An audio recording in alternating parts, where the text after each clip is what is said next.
Editor जुड़ चुके हैं राज ठाकुर। राज, देखिए, क्योंकि हरियाणा का बजट पेश हो चुका है, बतौर वित्त मंत्री मुख्यमंत्री ने ये पहली बार अपना बजट पेश किया है और बहुत बड़ा ये प्रदेश का बजट है। आप कैसे देखते हैं, क्योंकि सभी वर्गों का खास तौर पर ध्यान रखा गया है, कितना नायाब ये बजट प्रदेश वासियों के लिए?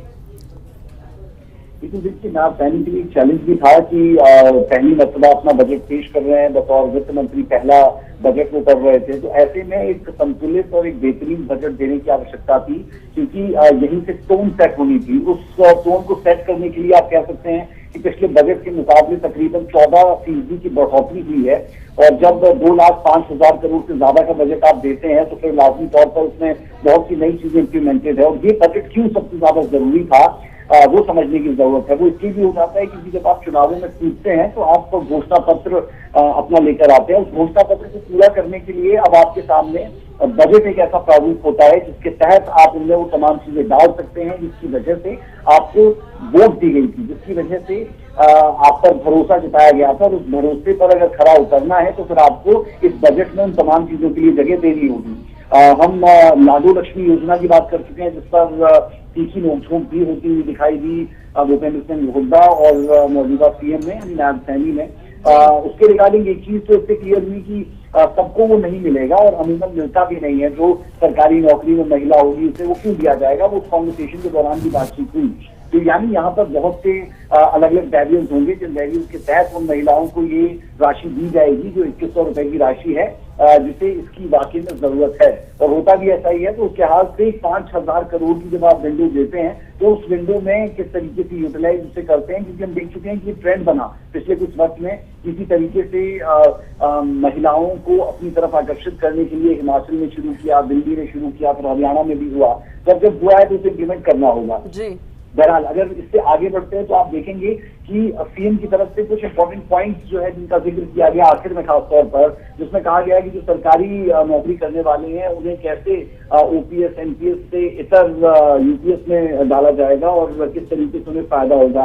सरकारी आवास की उन्होंने बात की, तो यानी सरकारी कर्मचारियों पर भी नजरें इनायत की गई है। साथ ही साथ कोविड को नहीं भूला गया, जो उस दौरान काम नहीं हो पाए थे उन कामों को पूरा किया जाएगा, उसके लिए विशेष ध्यान इस पर दिया जाएगा। ये बहुत ज्यादा इम्पोर्टेंट हो जाता है। साथ ही साथ समझने वाली बात ये कि सड़कों को लेकर हरियाणा पर कई मरतबा सवाल उठते हैं और कहा जाता है कि एनएच तो बहुत अच्छे हो गए लेकिन जो इंटरनल सड़कें हैं उनका हाल बहुत ज्यादा अच्छा नहीं है। उसके लिए भी विशेष प्रावधान किया गया है और स्मार्ट मार्ग, स्मार्ट गली, स्मार्ट बाजार, इन तमाम चीजों पर फोकस किया जाएगा, जिसके तहत देखा जाएगा कि जो स्मार्ट मार्ग होंगे उसमें 10 से 15 किलोमीटर के एरिया को चिन्हित किया जाएगा और 10 से 15 किलोमीटर का जो एरिया है उसे डेवलप किया जाएगा, उसे प्रॉपर वहां पर काम हो पाए उस पर ध्यान दिया जाएगा। और साथ ही साथ सड़कों से जोड़कर इसे देख सकते हैं, पानी से जोड़कर इसे देख सकते हैं कि जो एमएलए होंगे उन्हें 5 करोड़ का विशेष प्रावधान दिया जाएगा। हालांकि 3 किस्तों में वो जाएगा। जब आप अपना पहले फेज का काम पूरा कर लेंगे उसका प्रॉपर जेई के थ्रू या किसी भी अधिकारी के थ्रू कह सकते हैं कि एक सर्टिफिकेट होगा, वो काम पूरा हो चुका है या फिर मान्यता होगी और उसके बाद दूसरी किस्त आपको मिलेगी। तो इन तमाम चीजों पर विशेष ध्यान दिया जा रहा है। कह सकते हैं कि एक बैलेंस बजट देने की कोशिश है। पहला बजट था, इसलिए लोगों को ये बताने की भी बहुत ज्यादा जरूरत थी कि हमने जो वादे किए थे हम उसमें सक्षम है और उन सक्षम चीजों को करने में हम कार्यकुशलता के साथ आगे बढ़ सकते हैं, वही यहाँ पर दिखाने और बताने की कोशिश की है। जी बिल्कुल राज, और क्योंकि लगभग 1500 से ज्यादा लोगों के सुझाव जो है इस बार बजट बनाने के दौरान लिए भी गए थे, इस बात का जिक्र खुद मुख्यमंत्री ने आज विधानसभा में किया भी। मैं आपसे ही समझना चाहूंगी आपकी नजर से वो बड़ी बातें, वो बड़े पॉइंट्स क्या रहे, न केवल ये लाडो लक्ष्मी योजना बल्कि ऐसी कौन कौन सी महत्वपूर्ण ऐलान आज हुए हैं जो जरूरत थी समय की, जिसके बारे में जो एक वादा और दावा है वो न केवल विधानसभा चुनाव में हुआ बल्कि हाल ही में नगर पालिका, नगर निगम के हुए चुनावों में भी बीजेपी ने किया था।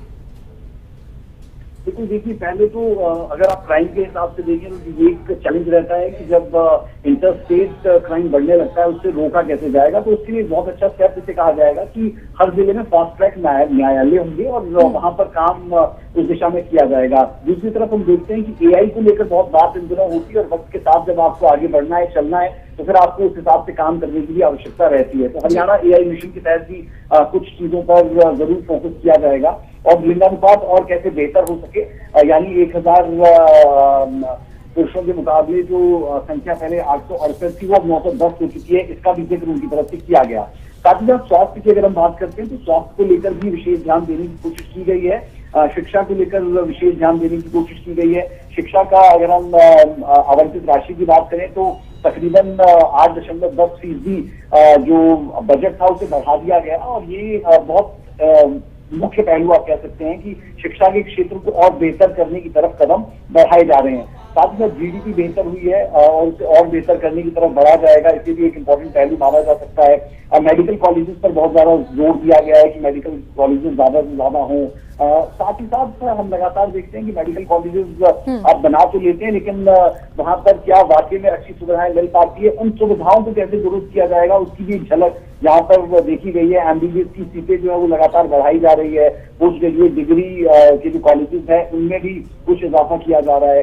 तो एमबीबीएस का लगातार जो बात होती है उस दिशा के हिसाब से एजुकेशन और हेल्थ पर विशेष काम करने की जो जरूरत थी वो इस पूरे के पूरे बजट में गांधी पर देखने को जरूर मिल रही है। अस्पतालों की जो लगातार संख्या है उन्हें बढ़ाने के साथ साथ अस्पतालों में जो बिस्तर है उन्हें बढ़ाने पर जोर दिया जा रहा है कि कैसे जो मरीज वहां पर आए उनके लिए बेड्स की जो व्यवस्था है उन्हें और ज्यादा बेहतर किया जा सके। तो इस दृष्टि से आप देखेंगे पंचकुला, पानीपत, सोनीपत, फरीदाबाद, कलवर, सिरसा, कैथल, महेंद्रगढ़ तकरीबन हर जिले को इसमें जोड़ने की कोशिश की गई है। साथ ही आज एक फायदा आप कह लें या फिर एक चैलेंज कह लें हरियाणा के लिए ये रहता है कि आप दिल्ली के साथ कटे हैं, एनसीआर में आपके बहुत से जिले आते हैं, तो फिर उस लिहाज से आपको काम करने के लिए एक आधुनिक स्तर पर भी जाना होगा। जब आप स्मार्ट जिले की बात करते हैं, जब आप स्मार्ट मार्ग की बात करते हैं, स्मार्ट गली की बात करते हैं, तो फिर आपको उस हिसाब से उन जिलों को प्राथमिकता देकर बेटर भी करना है। ये भी एक बहुत बड़ा चैलेंज आप सभी के सामने रहता है। तो शिक्षा और एजुकेशन, शिक्षा और हॉस्पिटल, ये दो मुख्य बिंदु रहते हैं किसी भी राज्य को, किसी भी देश को ऊपर उठाने के लिए, और वहां पर कम से कम काम होता हुआ नजर आ रहा है। ये यहाँ से शुरुआती दौर में जरूर कहा जा सकता है। उसे इम्प्लीमेंट कैसे किया जाएगा वो बहुत इंपॉर्टेंट होगा। अच्छा राज, क्योंकि देखिए अलग अलग विभागों के लिए बड़ी घोषणाएं की गई हैं बजट में, और क्योंकि हमने कल कृषि मंत्री श्याम सिंह राणा को भी सुना था, उन्होंने खास तौर पर जोर दिया था और कहा था कि जब बजट पेश करेंगे मुख्यमंत्री बतौर वित्त मंत्री, और उस दौरान सभी किसान काफी ज्यादा खुश भी होंगे। और हम देख रहे हैं किसानों के लिए एक बड़ी तोहफे की झड़ी लगाई गई है इस बजट में, क्योंकि पहले मुद्दा हमेशा से किसानों को लेकर रहा करता था, लेकिन अब किसानों के लिए इतने सारे तोहफे लाकर सरकार ने खड़े कर दिए हैं कि विपक्ष को भी अब कोई मुद्दा किसानों को लेकर घेरने का खासतौर पर सत्ता पक्ष को नजर नहीं आने वाला। बिल्कुल, देखिए मुख्यमंत्री की तरफ से जल संचय योजना के तहत मनरेगा की सहायता से कार्य करवाने की बात की गई है। सबसे इम्पोर्टेंट होता है कि आप कैसे पानी को जो है लोगों तक पहुंचा पाएंगे। उसके तहत 100 तालाबों का निर्माण किया जाएगा, ये बात यहाँ पर की गई है। लेकिन तालाबों की का जिक्र क्यों कर रहे हैं, क्योंकि जब आपका ग्राउंड वाटर बेटर होगा तभी चीजें और बेटर हो पाएंगी। साथ ही साथ एसवाईएल पर दोबारा एक मरतबा जोर दे दिया गया है कि सबसे यमुना लिंक कैनाल का जो पानी है उसे लाया जाएगा और उस पर काम किया जाएगा। उससे सीधे तौर पर हम देखते हैं कि फायदा होगा हरियाणा को, खेती को, किसानों को। सूक्ष्म सिंचाई के प्रबंधन के लिए भी लगातार बात हो रही है और कहा जा रहा है कि टैंक का निर्माण करवाया जाएगा। जो लिफ्ट सिंचाई परियोजना है उसके पुराने पंपों को बदला जाएगा, 100 करोड़ रुपए उसके लिए भी आवंटित कर दिए गए हैं। और हर लिहाज से ये कोशिश की जा रही है कि किसानों को फायदा पहुंचाया जा सके। सिंचाई एवं जल संसाधन विभाग के लिए अगर हम बताएं तो 2024-25 के संशोधन अनुमान के मुताबिक 5,443.38 करोड़ रुपए को 10.7% से बढ़ाकर, यानी इस बजट में इसे बढ़ा दिया गया 10.7%, तकरीबन 11%, और 5,443 से 6,024 करोड़ करने का प्रस्ताव रखा गया है, जिसे वाकई में बेहतर कहा जा सकता है। और हरियाणा में क्योंकि किसान और किसानों की जो संख्या है उसके हिसाब से उसे देखते हुए ये बहुत इंपॉर्टेंट है कि क्योंकि किसान प्रदेश और जो खेतीहर किसान है उनके लिए ये बहुत जरूरी था कि इन चीजों को इम्प्लीमेंट किया जाए।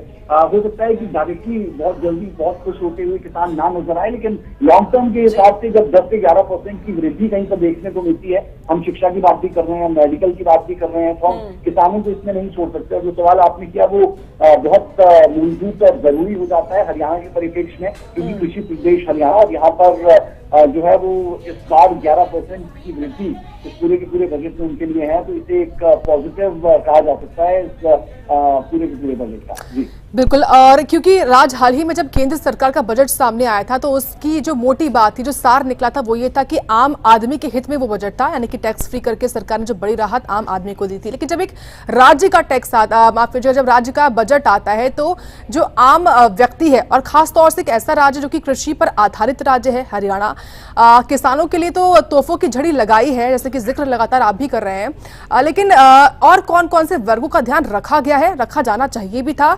और महिलाओं की बात की जाए तो महिलाओं के लिए भी खास तौर से मैं देख रही हूं कि 5 से 6 ऐलान तो किए गए हैं। बिल्कुल, महिलाओं के लिए कोशिश की गई है कि ज्यादा से ज्यादा सुविधाएं दी जा सके, और लाडू लक्ष्मी योजना अपने आप में एक बड़ा कदम हो सकता है। लेकिन हाँ, इस पे इंतजार सिर्फ इस बात का है कि जो आप वर्गीकरण करेंगे वो वर्गीकरण कैसे होगा, उसमें कौन कौन सी महिलाओं को जगह दी जाएगी। 5,000 करोड़ की विंडो काफी बड़ी विंडो होती है, लेकिन जब हम अमूमन देखते हैं कि जब अनाउंसमेंट की जाती है और उसके बाद जब वर्गीकरण होता है तो उस पर से पॉलिटिक्स भी होती है। लेकिन इसका बहुत माइन्यूटली ध्यान रखना होगा सरकार को कि सिर्फ उन्हीं पात्र लोगों को ये सुविधाएं मिले, उन्हीं महिलाओं को ये सुविधाएं मिले जो इसकी वाकई में हकदार है या फिर जिन्हें वाकई में जरूरत है। जरूरतमंद तक चीज पहुंचना ये बहुत जरूरी होता है, और ऐसा हो ये बहुत ज्यादा जरूरी है। वो कितना कर पाने में कामयाब होंगे वो आने वाले वक्त में तय होगा, क्योंकि प्रावधान कर दिया गया है, एक विंडो रख दी गई है। लेकिन इस विंडो के तहत और कितना आगे बढ़ पाएंगे और कितना बेहतर तरीके से काम इसमें हो पाएगा, ये बहुत ज्यादा जरूरी रहने वाला है। हम लगातार बात करते हैं कि कैसे पारदर्शिता हो, उस पारदर्शिता को समक्ष रखने के लिए पूरे हरियाणा के ये लाडू लक्ष्मी योजना एक मानवीय होगी कि किस तरीके से आप आखिरी व्यक्ति तक फायदा पहुंचाने की कोशिश के तहत वो तमाम चीज।